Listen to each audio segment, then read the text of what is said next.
Hello friends, अब आगे बढ़ते हैं। हमने अभी तक मटेरियल कवर किया, लेबर कवर किया, फिक्स्ड ओवरहेड कवर किया। अब बारी है वेरिएबल ओवरहेड की। आज हम बात करेंगे वेरिएबल ओवरहेड की, कैलेंडर वेराइंस की और सेल्स ओवरहेड की। पहले हम कैलेंडर वेराइंस की बात कर लेंगे। कैलेंडर वेराइंस होता क्या है? कैलेंडर वेराइंस यहाँ डिस्कस करना बहुत ज़्यादा ज़रूरी है। कैलेंडर वेराइंस ये इसका फॉर्मूला होता है। पहले मैं कैलेंडर वेरिएंस के बारे में बता दूं। ये मैं इसलिए करवा रहा हूँ कि मैंने लास्ट टाइम आपको फिक्स्ड ओवरहेड करवाया था और फिक्स्ड ओवरहेड से रिलेटेड ये है। कैलेंडर वेरिएंस हमेशा नंबर ऑफ डेज में कैलकुलेट होता है, ये याद रखेंगे, नंबर ऑफ डेज में होता है। इसका फॉर्मूला जो होता है वो होता है बजटेड डेज माइनस में एक्चुअल डेज, जितने सोचे थे माइनस जितने डेज लग गए, इनटू में रेट ऑफ रिकवरी, या फिर हम रिकवरी रेट बोलेंगे इसे। रिकवरी रेट पर डे का फॉर्मूला जो होता है वो होता है बजटेड फिक्स कॉस्ट, जितनी आपने फिक्स्ड ओवरहेड सोचा था डिवाइडेड बाय में बजटेड डेज। आपने सोचा था इतने दिन में काम हो जाएगा, वो होती है आपकी रिकवरी रेट पर डे। तो आप इसको मल्टीप्लाई कर देंगे तो जो भी आंसर आएगा तो ये आपका हो जाता है कैलेंडर वेराइंस। और अगर आपके बजटेड डेज, जितने आपने डेज सोचे हैं वो एक्चुअल डेज से ज्यादा हैं मतलब आपने सोचे थे कि 10 दिन में काम हो जाएगा लेकिन 8 दिन में ही हो गया, तो ये तो अच्छी बात है। ये तो अच्छी बात है, लेकिन हम ओवरहेड में जब बात करेंगे तो ये गलत बात है। तो इसे हम एडवर्स बोलेंगे, इसे हम बोलते हैं अंडर रिकवरी, कम रिकवर हुआ। इसके बाद है अगर बजटेड डेज आपके ज्यादा है, मतलब आपने सोचा था कि ये जो फिक्स्ड ओवरहेड्स है इसकी रिकवरी रेट होगी 10 दिन, लेकिन नहीं, आपकी एक्चुअल से ज्यादा है, सॉरी एक्चुअल से कम है। बजटेड आपने सोची थी 10 लेकिन एक्चुअल में हो गई 12, तो इसे आप बोलेंगे फेवरेबल। तो मतलब इसे बोलते हैं ओवर रिकवरी, ज्यादा रिकवर होना। तो ये होता है हमारा कैलेंडर वेराइंस। ये खत्म हो गया। बहुत छोटा सा वेराइंस है, आप बुक में से पढ़ के इसके क्वेश्चंस कर सकते हैं, आपको 1-2 क्वेश्चंस मिल जाएंगे बुक में। इसके बाद हम आते हैं वेरिएबल ओवरहेड पे। देखिए जैसे जैसे चैप्टर आगे बढ़ता जा रहा है, मैंने मटेरियल वेराइंस में आपको धीरे धीरे एक चीज बताई थी, आपको मैंने लेबर में धीरे धीरे एक चीज बताई थी, ऐसे ही मैंने आपको फिक्स्ड ओवरहेड में चीजें बताई थी। अब आते हैं वेरिएबल की तरफ। वेरिएबल में जो समझने की चीज है मैं उसकी तरफ ले जाता हूँ। वेरिएबल में हम एक एग्जांपल लेते हैं। इसमें एग्जांपल ये है कि मान लो स्टैंडर्ड हमने सोचा और एक्चुअल जो हुआ। स्टैंडर्ड हमने सोचा मैं 5000 कैलकुलेटर बनाऊंगा और हर एक कैलकुलेटर की कीमत होगी 100 रुपए। अच्छा, तो मेरे 5 लाख रुपए खर्च हो जाएंगे। मैंने ये वेरिएबल सोचा, वेरिएबल कॉस्ट का यही तो मतलब है ना कि 5000 में बनाऊंगा और एक की कीमत कितनी है 100 रुपए, तो 5000 खर्च हो जाएंगे।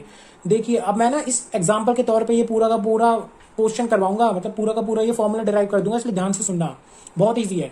एक्चुअल में 6000 हमने कैलकुलेटर बनाए, जितने भी हमारे पास मतलब चीजें अवेलेबल थी उससे हमने 6000 अपने कैलकुलेटर बनाए और एक कैलकुलेटर की कीमत बस आई 90 रुपए। 90 रुपए में बन गया। हमने तो सोचा था 100 रुपए में बनेगा लेकिन 90 रुपए में बन गया, तो फेवरेबल हो गया। टोटल कीमत कितनी हो गई? 5,40,000। अब एक बच्चा क्या कहेगा, अच्छा सोचा था 5 लाख का खर्चा, हो गया 5,60,000 का खर्चा, बोल के आएगा एडवर्स है। नहीं, यहां हम निकालेंगे स्टैंडर्ड एट एक्चुअल।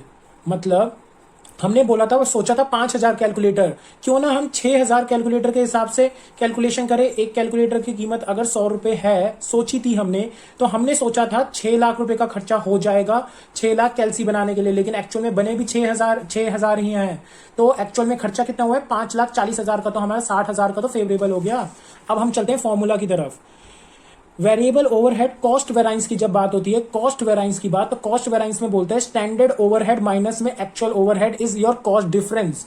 अब बच्चा क्या करता है, स्टैंडर्ड ये 5 लाख माइनस 5,40,000, एडवर्स नहीं, हम करके आएंगे 6 लाख माइनस 5,40,000। तो स्टैंडर्ड माइनस में एक्चुअल हम ये करके आएंगे, क्योंकि यही standard overhead minus actual overhead का फॉर्मूला है। लेकिन हम कहेंगे कि सर इसका और फॉर्मूला बताओ ना। मैंने कहा एक्चुअल प्रोडक्शन, मतलब हमारे केस में 6000 इंटू में वेरिएबल कॉस्ट पर यूनिट हमने सोची थी 100, माइनस में एक्चुअल खर्चा कितना हुआ 5,40,000 का। वो कैसे?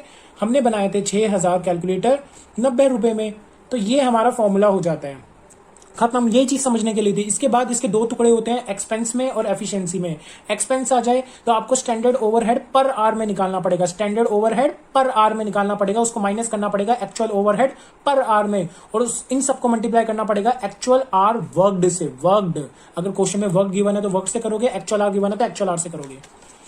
एफिशिएंसी निकालने के लिए होता है standard R for actual production, जो मैंने आपको पढ़ाया था लेबर वेराइंस में, minus actual R worked into में standard variable overhead rate per hour. तो इससे आप मल्टीप्लाई करके आप अपना एफिशिएंसी निकाल सकते हैं। बहुत इजी फॉर्मूला है, इसमें कुछ समझाने की कोई चीज नहीं थी, इसलिए मैंने कुछ समझाया भी नहीं।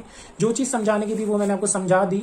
वेरिएबल ओवरहेड हमारा हो गया, कैलेंडर वेराइंस हमारा हो गया। इसके अलावा आता है हमारा सेल्स वेराइंस।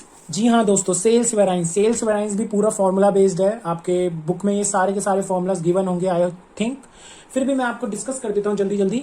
एक सेल्स वेराइंस होता है टर्नओवर बेसिस पे, एक सेल्स वेराइंस होता है हमारा मार्जिन बेसिस पे। जो टर्नओवर बेसिस पे होता है वो होता है sales value variance. Sales value variance का फॉर्मूला है बजटेड सेल्स वैल्यू माइनस में एक्चुअल सेल्स वैल्यू। और ये वैल्यू वेराइंस दो पार्ट्स में डिवाइड होता है, प्राइस और वॉल्यूम में। प्राइस होता है हमारा जितना सोची थी सेलिंग प्राइस माइनस में एक्चुअल सेलिंग प्राइस जितनी हो गई, उसको स्टैंडर्ड क्वांटिटी से, मतलब एक्चुअल स्टैंडर्ड क्वांटिटी से मल्टीप्लाई करेंगे। वॉल्यूम होता है हमारा जितनी सोची थी क्वांटिटी माइनस में जितनी एक्चुअल क्वांटिटी हो गई, उसको मल्टीप्लाई करेंगे बजटेड सेलिंग प्राइस से।